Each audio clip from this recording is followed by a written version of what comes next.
राधे राधे, जय श्री कृष्णा। जय हो श्री लक्ष्मी नारायण भगवान की जय।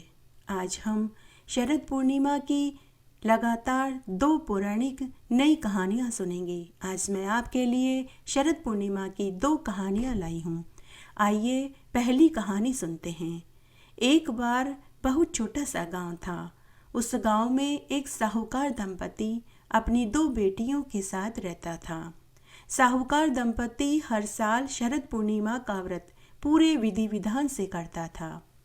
हमारे पुरानी परंपरा के अनुसार शरद पूर्णिमा के दिन सभी लोग अपने अपने घरों में संध्या के समय खीर बनाते हैं।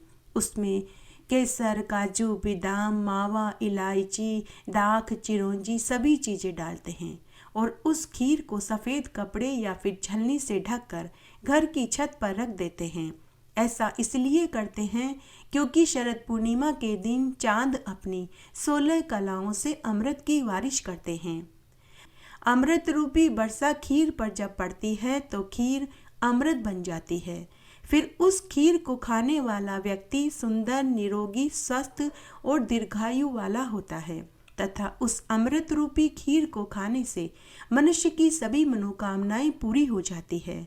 उसी परंपरा के तहत आज भी सभी घरों में शरद पूर्णिमा के दिन खीर बनाई जाती है और छत पर, आंगन में या खुले में ढककर चांद की छाया में रखा जाता है। तब साहूकार दंपति भी ऐसा करते थे। दूसरे दिन उस खीर को ठाकुर जी के भोग लगाते, फिर उसे प्रसाद के रूप में बांटते और अंत में वे स्वयं खाते थे। जब उनकी दोनों बेटियां थोड़ी समझदार हुई तो उन्होंने भी अपनी इच्छा से शरद पूर्णिमा का व्रत रखा। तब उस दिन भी साहूकार दंपति ने खीर बनाई। 1 कटोरी खीर ठाकुर जी के चढ़ाई, शेष खीर छत पर सफ़ेद कपड़े से ढक कर रख दिया। फिर वे सभी शरद पूर्णिमा का व्रत खोलकर रात्रि में सो गए। साहूकार दंपति और उनकी बड़ी बेटी को तो नींद आ गई, लेकिन छोटी बेटी को खीर खाने की इच्छा हुई तो वह चुपचाप उठी, छत पर गई, 1 कटोरी भर कर खीर खाई, जिससे उसका व्रत खंडित हो गया। ऐसा वह हर शरद पूर्णिमा के व्रत में करने लगी, लेकिन उसने यह बात घर में किसी को नहीं बताई। इससे भगवान शरद देव उससे रुष्ट हो गए। इस तरह समय बीतने लगा। जब वे दोनों बेटियां विवाह लायक हुई तो इसे संयोग ही कहें कि दोनों बहनों का विवाह एक ही नगर में एक ही दिन हो गया। विवाह के साल भर बाद दोनों बहनों को एक एक पुत्र पैदा हुआ, लेकिन छोटी बहन का पुत्र पैदा होने के 7 दिन बाद ही मर गया। इस तरह बड़ी बहन के 7 पुत्र हुए और वे सभी स्वस्थ, निरोगी, दीर्घायु हुए, लेकिन छोटी बहन के पुत्र होते और वह होते ही 7वें दिन मर जाता।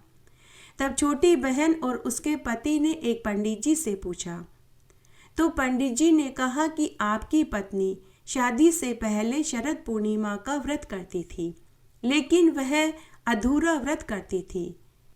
इनसे शरद पूर्णिमा का व्रत खंडित हो गया। इससे शरद देव भगवान इससे रुष्ट हैं।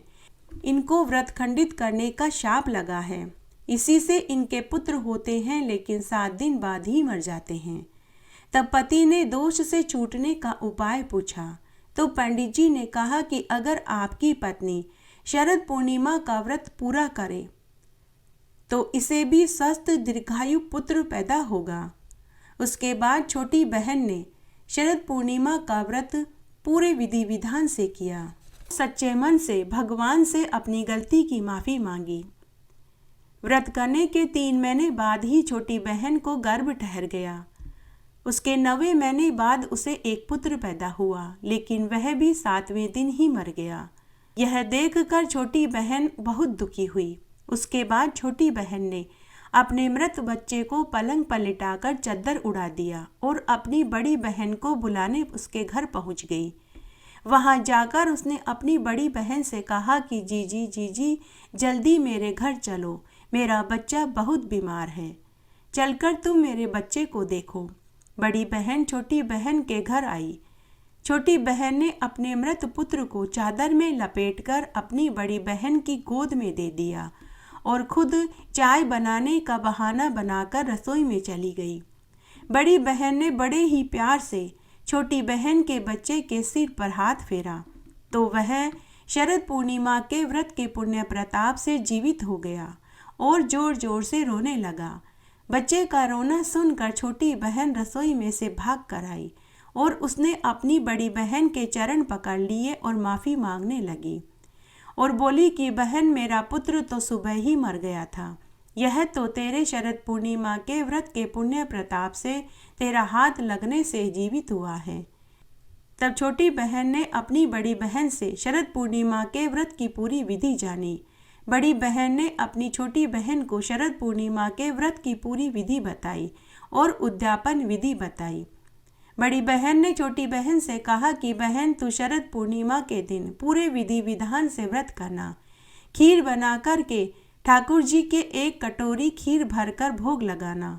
फिर उस खीर को झूठा मत करना। उसे घर के आंगन या छत में सफ़ेद कपड़े या छलनी से ढक कर रख देना। दूसरे दिन इस खीर का पुनः भगवान के भोग लगाना और फिर उस खीर का प्रसाद सबको बांटकर अंत में तुम खुद खाना। उसके बाद लगातार 13 पूर्णिमा का व्रत करना और 13वें पूर्णिमा के दिन व्रत का उद्यापन कर देना। बहन, इससे तेरा सभी पाप दोष छूट जाएगा।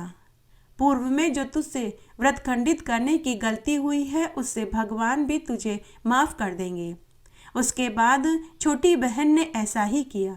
ऐसा करने से उसके भी 7 पुत्र पैदा हुए और सभी दीर्घायु, बलवान और सुंदर पैदा हुए।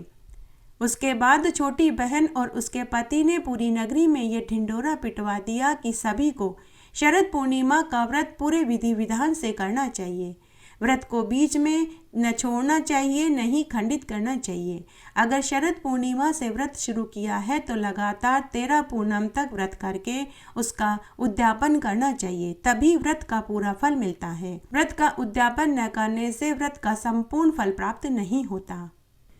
आइए अब हम शरद पूर्णिमा की दूसरी कहानी सुनते हैं। एक नगर में एक राजा की लड़की और एक ब्राह्मण की लड़की, दोनों पक्की सहेलियां थी।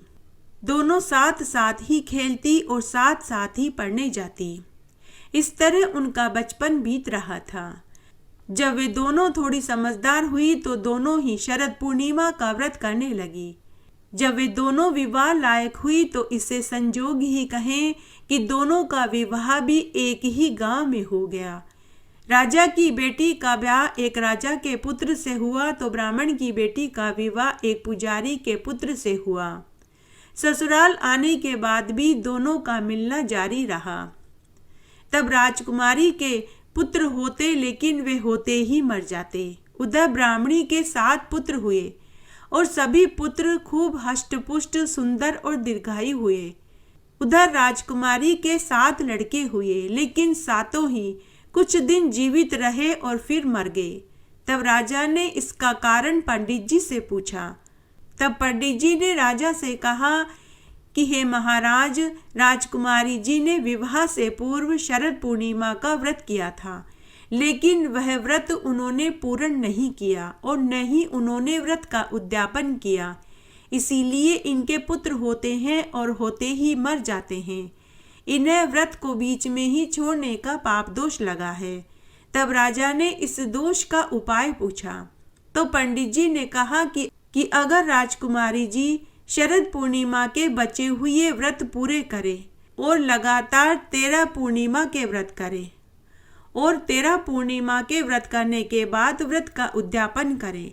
उद्यापन में 13 सुहागिनों को सुहाग के सामान बांटे, भोजन खिलाए, तो वे इस पाप दोष से छूट सकती है। तब आपको भी लंबी उम्र का दीर्घायु बलवान पुत्र पैदा होगा। तब रानी ने पंडित जी की बताई विधि से शरद पूर्णिमा से व्रत शुरू करा और लगातार 13 पूर्णिमा तक व्रत किए। उसके बाद व्रत का उद्यापन कर दिया। उसी साल रानी को गर्भ ठहर गया। 9वें महीने में रानी को 2 जुड़वा पुत्र पैदा हुए, लेकिन वे दोनों कुछ ही समय के बाद मर गए। तब पंडित जी को बुला करके इसका कारण पूछा गया तो पंडित जी ने कहा कि हे महाराज, अब तो एक आखिरी उपाय बचा है। जिस महिला ने पूर्णिमा का व्रत पूरे विधि विधान से किया हो और व्रत का उद्यापन कर दिया हो और अपने व्रत का फल आपके पुत्र को सौंप दे तो आपका पुत्र जीवित हो सकता है। तब राजा ने पूरी नगरी में यह ढिंडोरा पिटवा दिया कि जिसने भी पूर्णिमा का व्रत पूरे विधि विधान से किया हो और व्रत का उद्यापन किया हो तो वह अपने व्रत का फल मेरे दोनों राजकुमारों को सौंप दे तो बदले में मैं उन्हें खूब सारा धन दूंगा। लेकिन पूरी नगरी में कोई स्त्री पुरुष ऐसा नहीं था जिन्होंने शरद पूर्णिमा से लगातार 13 पूर्णिमा तक व्रत किए हों और व्रत का उद्यापन किया हो। उधर जब ब्राह्मण सहेली ने मुनादी सुनी तो वह महल में आई और उसने अपने पूर्णिमा के व्रत का फल राजकुमारी के मृतक जुड़वा बच्चों को सौंप दिया, जिससे वे दोनों बच्चे जीवित हो गए। तब राजा ने ब्राह्मण सहेली का घर खूब धन दौलत से भर दिया। राजकुमारी और ब्राह्मणी की मित्रता और भी गहरी हो गई। वे इस जीवन के समस्त सुखों को भोगकर मरने के बाद बैकुंठ को प्राप्त हुई। फिर राजा ने पूरी नगरी में यह ढिंडोरा पिटवा दिया कि सभी को शरद पूर्णिमा से व्रत शुरू करने चाहिए और लगातार 13 पूर्णिमा तक व्रत करके उसके बाद व्रत का उद्यापन जरूर करना चाहिए। व्रत का संपूर्ण फल पाने के लिए व्रत का उद्यापन करना जरूरी होता है। जो मनुष्य शरद पूर्णिमा से व्रत करके लगातार 13 पूर्णिमा तक व्रत करता है तो उन्हें दीर्घायु स्वस्थ संतान सुख की प्राप्ति होती है। धन चाहने वाले को धन मिले, विद्या चाहने वाले को विद्या मिले, संतान चाहने वाले को संतान सुख मिले और कुंवारे लड़के लड़कियों का शीघ्र विवाह हो और मोक्ष चाहने वाले को मोक्ष मिले। घटती हो तो पूरी हो तो परवान चढ़े, भूले बिसरे नाम तेरे भंडार में भरे। इस तरह आज हमने शरद पूर्णिमा की 2 पौराणिक व्रत कथाएं सुनी। आशा करती हूँ यह आपको जरूर पसंद आएगी। मेरे साथ बने रहने के लिए आपका धन्यवाद। आगे आने वाली कथा कहानी के लिए भी आप इसी तरह मेरे साथ बने रहें। धन्यवाद।